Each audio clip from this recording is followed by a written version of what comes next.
The Bible commands us in 1 Peter chapter 3 and verse 15 to be able to give a reasonable defense of our faith. This is the second episode in a two-part series. This episode begins with refuting the idea of biogenetic law and covers missing links, vestigial organs, and other arguments commonly used to support the evolutionary theory.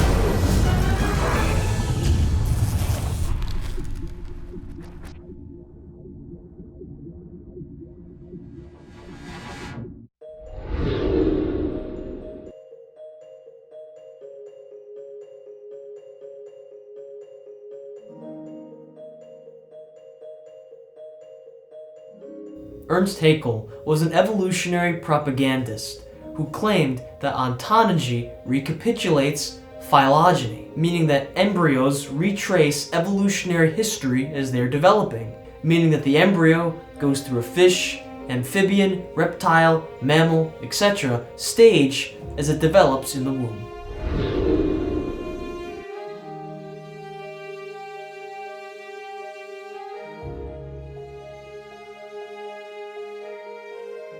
Human embryos do not go through animal stages. Evolutionist George Gaylord Simpson said, "It is now firmly established that ontology does not repeat phylogeny." A biology professor from Yale named Keith Thompson said, "Surely the biogenetic law is as dead as a doornail."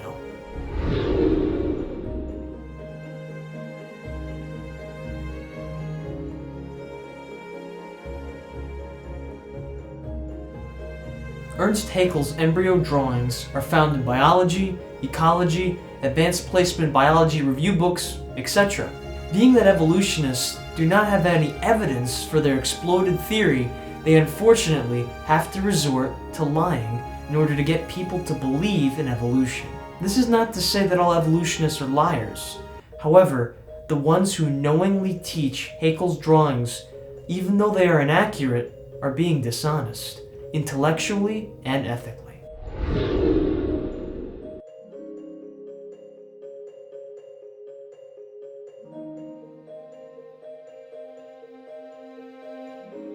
Honest scientists will acknowledge that Haeckel's notions were phony, and that a human embryo is always a human embryo, from the moment of conception until the child is born, because the DNA coding needed to build each individual's physical features are in the fertilized egg.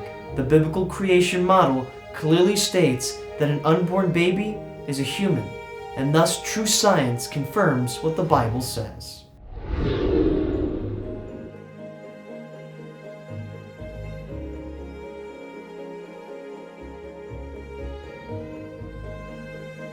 The human embryo does not have gill slits. What the evolutionists deceptively call gill slits are actually throat pouches that develop into the thymus gland, parathyroid glands, and the middle ear canals. According to Langman's medical embryology textbook, since the human embryo never has gills, brachia, the term pharyngal arches and clefts has been adopted in this book.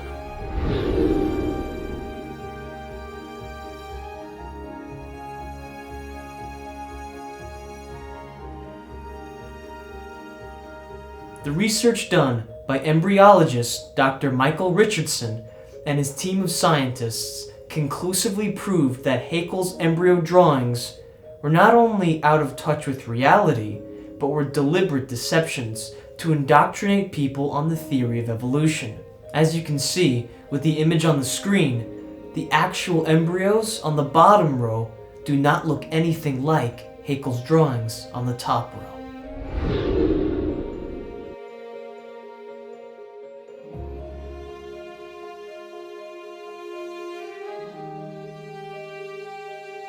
Similarities in embryos point to a common designer, not common ancestry. There's absolutely no way that a turtle embryo or any non-human embryo could ever become a human embryo, because non-human embryos have coded instructions to make non-humans.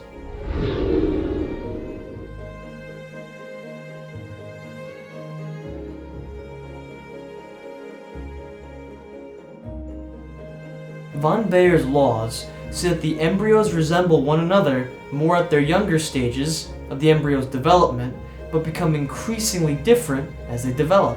It's almost like two artists painting. Both may start with a similar canvas, but they end up with completely different paintings. At stages prior to the pharyngula stage, the embryos actually look very different, then they become more similar, and then they diverge as von Bayer's laws indicate. God intelligently designed embryos to demonstrate a degree of similarity to demonstrate that there is one true creator, and do so in a way that would disprove common ancestry. In the evolutionary scenario, the embryonic differences at the earlier stages of the embryo's development offer no evidence for an evolutionary explanation. We were truly made by God.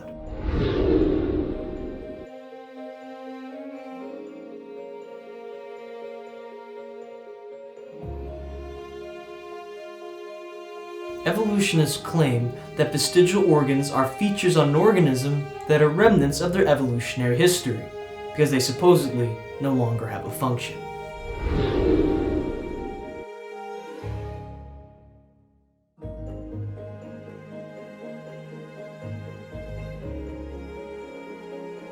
Vestigial organs are not evidence for evolution for three reasons. Evolutionists at one point claimed that over 100 organs in the human body were vestigial, only to later discover that those organs have a purpose. Thus, it is impossible to fully say that an organ is vestigial, as its purpose may be yet to be discovered. Even if an organ or bodily feature has deteriorated to the point where it's no longer useful or serves no purpose, that does not prove the evolutionary account.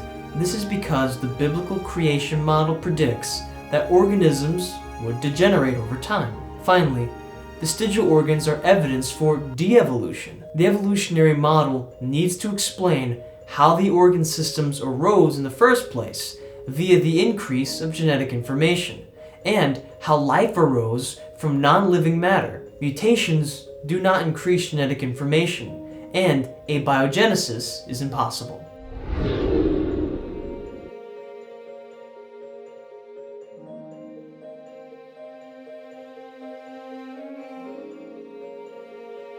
The wings of flightless birds have been observed performing a variety of functions, such as helping the bird to balance while it runs, helping to maintain the body temperature of the bird, protecting the rib cage of the bird should it fall. The wings have also been used as a part of mating rituals, and they're still used to shelter their chicks.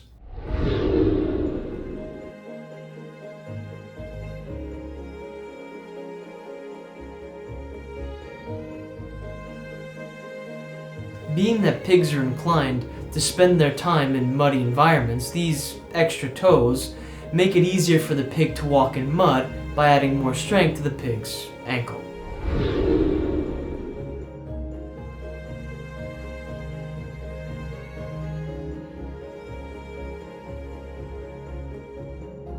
The notion that male nipples are vestigial because they're not utilized for breastfeeding is inaccurate. Male and female nipples serve as stimulatory features for sexual intercourse.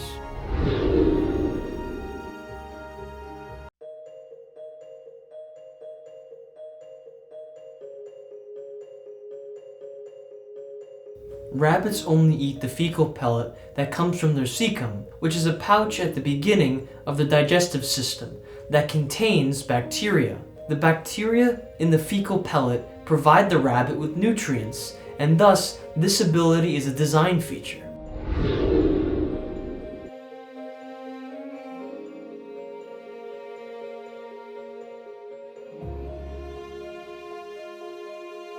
Once again, the loss of genetic information is consistent with the biblical creation model and is evidence against the evolutionary model, which requires the increase of genetic information. The loss of structures poses a major problem for evolution, as evolutionists have no mechanism that can create new structures.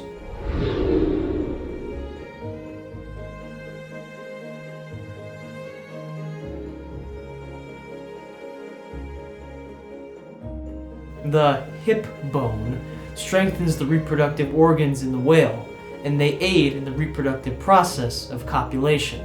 It is not a vestigial feature.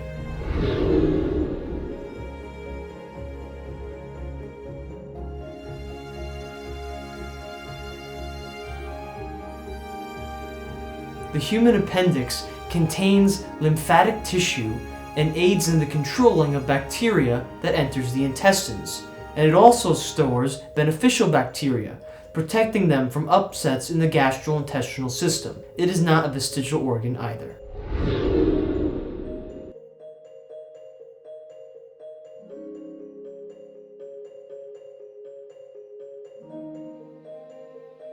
He said, "Since it is not possible to unambiguously identify useless structures, and since the structure of the argument used is not scientifically valid, I conclude that vestigial organs provide no special evidence for the theory of evolution."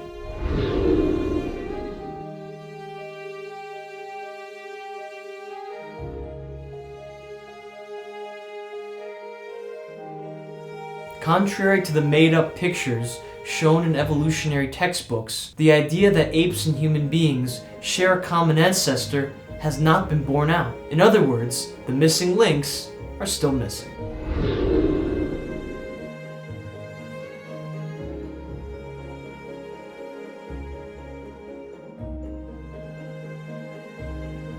Neanderthals are now recognized as being fully human.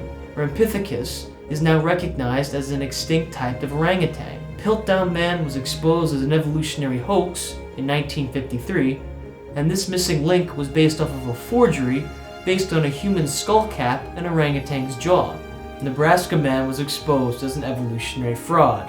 This missing link was based on a single pig tooth from Paraguay.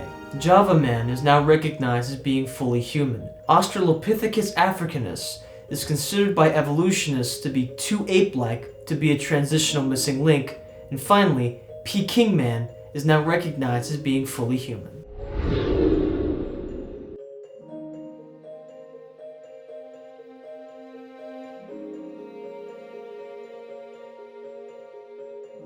Lucy is proclaimed to be a species of human ancestor. However, Dr. Charles Auckner, who is an evolutionary automatist, stated the following: "The various Australopithecines are indeed more different from both African apes and humans in most features than the latter are from each other." It is clear from Dr. Auckner's quote that Lucy's kind is not a missing link. She simply belongs to an extinct species of ape, and thus Lucy is not proof that apes and humans share a common ancestor.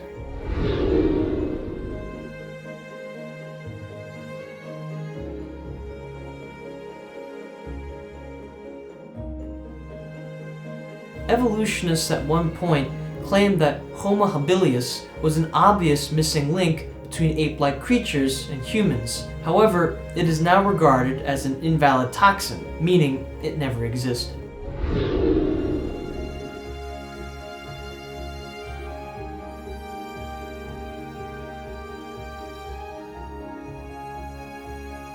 Homo erectus had similar bodies to people living today, only they were more rigorous.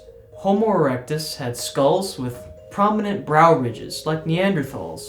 Based on studies of the inner ear, brain size, morphology, and archaeological findings, many scientists, like Milford Wolproff, believe that Homo erectus was fully human.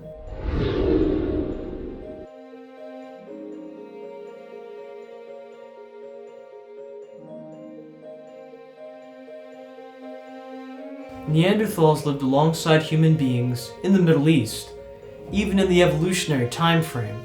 There are many indications that Neanderthals were humans. Neanderthals made stone tools that were virtually identical to our own stone tools.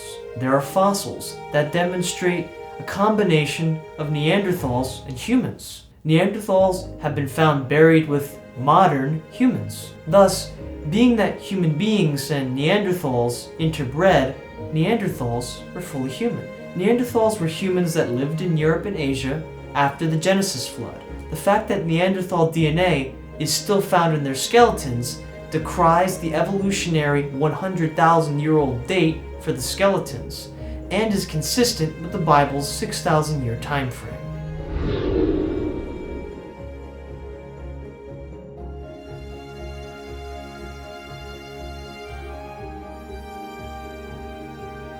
The missing links will never be found, because they're non-existent. The genealogy of our race, as given by inspiration, traces back its origin not to a line developing germs, mollusks, and quadrupeds, but to the great Creator. Though formed from the dust, Adam was the Son of God. I pray that you enjoyed this episode of Genesis Under a Microscope, and that you will subscribe to Christ Jesus Ministries YouTube channel. This concludes Part 2 on refuting the common arguments used in support of the evolutionary theory.